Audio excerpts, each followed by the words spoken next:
और लगातार बड़ी खबर पर न्यूज नेशन बना हुआ है। ममता बनर्जी को चोट पर बंगाल बीजेपी ने ट्वीट किया है। ममता के दावे की पुष्टि में कोई चश्मदीद नहीं आया है, बीजेपी ने कहा। और नंदीग्राम के लोग ममता से दुखी हैं, ममता से परेशान हैं, ये बीजेपी ने अपने ट्वीट में कहा है।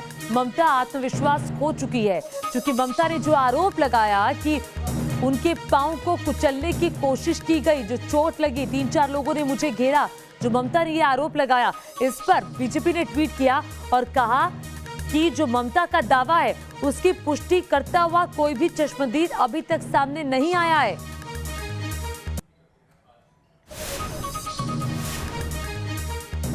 और जब ममता बनर्जी को चोट लगी कल नंदीग्राम में, तो आपका चैनल न्यूज नेशन की जो टीम थी वो उसी काफिले के साथ मौजूद थी। हमने वहां लोगों से बात की, चश्मदीदों से पूछा कि क्या हुआ था। तस्वीरें जरा देख लीजिए। चश्मदीदों ने बताया कि सड़क पर एक छोटा पिलर था। जब ममता बनर्जी ने कार का गेट खोला तो पिलर की वजह से उन्हें चोट लगी। कल ममता बनर्जी ने भी ये बताया था कि मुझे चोट लगी, मैंने गाड़ी का दरवाजा खोला, मैं बाहर निकली। और इस बीच एक बड़ी खबर आ रही है, ममता बनर्जी अभी अस्पताल में है। डॉक्टरों के मुताबिक जो मेडिकल बुलेटिन जारी हुआ है उसके मुताबिक 48 से 72 घंटे वो डॉक्टर्स की निगरानी में रहेंगी। कुछ देर पहले ममता बनर्जी को ब्लड सैंपल उनका लिया गया है। दोपहर 12 बजे ममता बनर्जी का फिर से एक मेडिकल बुलेटिन जारी होगा। अब से 1.5 घंटे बाद ममता बनर्जी का एक मेडिकल बुलेटिन जारी होगा। ब्लड सैंपल ममता बनर्जी का लिया गया है, क्योंकि सुबह ममता की तरफ से ये भी कहा गया था, जो खबरें लगातार कल शाम से जब अस्पताल में वो एडमिट हुई, कि उन्हें सीने में दर्द की शिकायत है, दिक्कत हो रही है। अब उनका ब्लड सैंपल भी लिया गया है। अब देखना होगा कि जो दूसरा मेडिकल बुलेटिन आने वाला है उसमें डॉक्टर्स की तरफ से क्या कहा जाता है। अभी डॉक्टर्स की ऑब्जर्वेशन में है ममता बनर्जी। और तस्वीरें लगातार अस्पताल के हम आपको दिखा रहे हैं। अस्पताल के बाहर समर्थकों का भी तांता लगा हुआ है। जो टीएमसी के समर्थक हैं वो ममता बनर्जी के लिए प्रार्थना कर रहे हैं। कल क्या हुआ था नंदीग्राम में, आइए एक रिपोर्ट आपको दिखाते हैं। पश्चिम बंगाल की मुख्यमंत्री ममता बनर्जी को चोट लगने के बाद कल देर रात को यहां पर लाया गया है और इस एसएसकेएम अस्पताल में उन्हें एडमिट किया गया बाकायदा। और 48 घंटे के ऑब्जर्वेशन में इस समय उन्हें रखने का फैसला लिया है डॉक्टरों ने।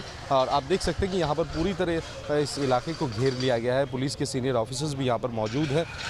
कल ममता बनर्जी के सिटी स्कैन हुआ और MRI भी किया गया है, जिसमें से ये मालूम चला कि उनके पाँव में एक फ्रैक्चर भी है और साथ में उनके कंधों में, कलाई में भी चोट पहुंची है। हालांकि उन्हें सांस लेने में भी थोड़ी दिक्कत हो रही थी कल, लेकिन सूत्रों के हवाले से खबर है फिलहाल इस समय वो स्टेबल है और जो ट्रीटमेंट है उस पर वो रिस्पॉन्ड कर रही हैं। लेकिन आगे जाकर ट्रीटमेंट का प्रोसेस क्या होगा, इसको लेकर एक मेडिकल बुलेटिन भी जारी किया जाएगा बहुत जल्द, जहाँ सीनियर डॉक्टर्स अपने ऑब्जर्वेशंस को सामने रखते हुए उनकी शारीरिक हालत को दर्शाएंगे। और हालांकि डॉक्टर की तरफ से साफ तौर पे कहा गया कि यहाँ पर उन्हें 48 घंटे के ऑब्जर्वेशन में रखा जाएगा। फिर अगले चरण में जाकर क्या होगा ये उसके बाद तय किया जाएगा। यहाँ आप देख सकते हैं कि काफ़ी सारे तृणमूल के समर्थक कल रात से यहाँ पर इंतजार कर रहे थे। और यहाँ पर आप बाकायदा यहाँ पर एक समर्थक को आप देख सकते हैं, यहाँ पर ममता बनर्जी के जो फोटो है वो लेकर वो यहाँ पर बैठे हुए हैं। काफ़ी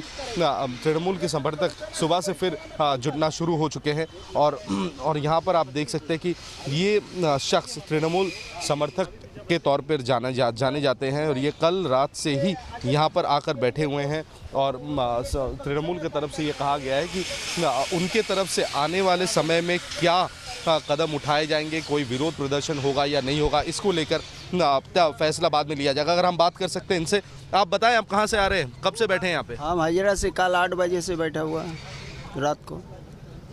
दीदी की तस्वीर लेकर हम बैठे। हाँ, दीदी का कल जो इंजोर्ड हुआ है, कल हम लोग पिंड निकाल के इंजोर्ड, ये तो आज नया नहीं है, इसका आगे बहुत बार हो चुका है, ठीक है, बहुत जगह पर। तो दीदी को दुआ मांग रहा है, जो जितना जल्दी दीदी फिर मैदान में आके सुस्त होकर अपना काम करे। और प्रतिवाद भी कर रहा है, जो कि इतना बड़ा हाई प्रोफाइल लीडर, उतना कितना प्रोटेक्शन होना चाहिए, कितना सिक्योरिटी होना चाहिए, कितना देखभाल करने का आदमी होना चाहिए, वो तो ठीक नहीं था। तो आदमी जानबूझ के गिराया कि राजनीति है, वो तो समय बाद में बोलेगा। बस। तो ये आप देख सकते हैं कि यहाँ पे ममता बनर्जी का कल का फोटो भी लगा हुआ है और यहाँ पर अगर आप देख सकते हैं कि जब ममता बनर्जी को लेफ्ट फ्रंट के ज़माने में जब उन पर अटैक हुआ था उन समय की तस्वीरों को भी एक कोलाज बनाकर यहाँ पर ये बैठे हैं और ये उनकी उम्मीद है कि वो जल्द से जल्द ठीक हो जाए। तो एक भावनाओं की बात भी आ जाती है, सिर्फ तृणमूल कांग्रेस की नहीं बल्कि आम जनता की भी पश्चिम बंगाल में, क्योंकि ममता बनर्जी को घर की बेटी के तौर पे लोग यहाँ पर देखते हैं और जानते हैं। लेकिन इस समय जो ताज़ा अपडेट हमें मिल रहा है कि ममता बनर्जी रिस्पॉन्ड कर रही हैं ट्रीटमेंट पर, हालांकि 48 घंटे के ऑब्जर्वेशन में रखा जाएगा और कुछ ही देर में मेडिकल बुलेटिन जारी करके ये बताया जा सकता है कि ममता बनर्जी का ट्रीटमेंट का अपडेट इस समय क्या है। वीडियो जर्नलिस्ट सुमित सरकार के साथ तपस सेन गुप्ता, न्यूज़ नेशन, कोलकाता। और एसएसकेएम अस्पताल के बाहर से आप तापस सेन गुप्ता की रिपोर्ट देख रहे थे। तापस खुद इस वक्त हमारे साथ जुड़ चुके हैं, सीधा कोलकाता का रुख करते हैं। तापस जरा बताइए, इस वक्त राजनीति भी खूब हो रही है, बीजेपी लगातार आरोप लगा रही है कि ममता बनर्जी जो दावा कर रही हैं उस दावे के समर्थन में एक भी चश्मदीद नहीं आया है। उधर अस्पताल के बाहर से पूरी रिपोर्ट भी हमने आपकी देखी। अभी तबीयत कैसी है और बीजेपी के किस तरह के आरोप है? देखिए सियासी खेल तो शुरू हो चुका है। ममता बनर्जी के ऊपर ये जो अटैक हुआ था इसको लेकर बीजेपी के आला नेता उनके तरफ से ये सवाल उठाया जा रहा है कि अगर ये एक एक्सीडेंट नहीं बल्कि एक सोची समझी साजिश है तो क्यों कहीं कोई चश्मदीद गवाह नहीं है। और चाहे अमित मालविया से लेकर दिलीप घोष तक हर किसी ने सवाल उठाया है।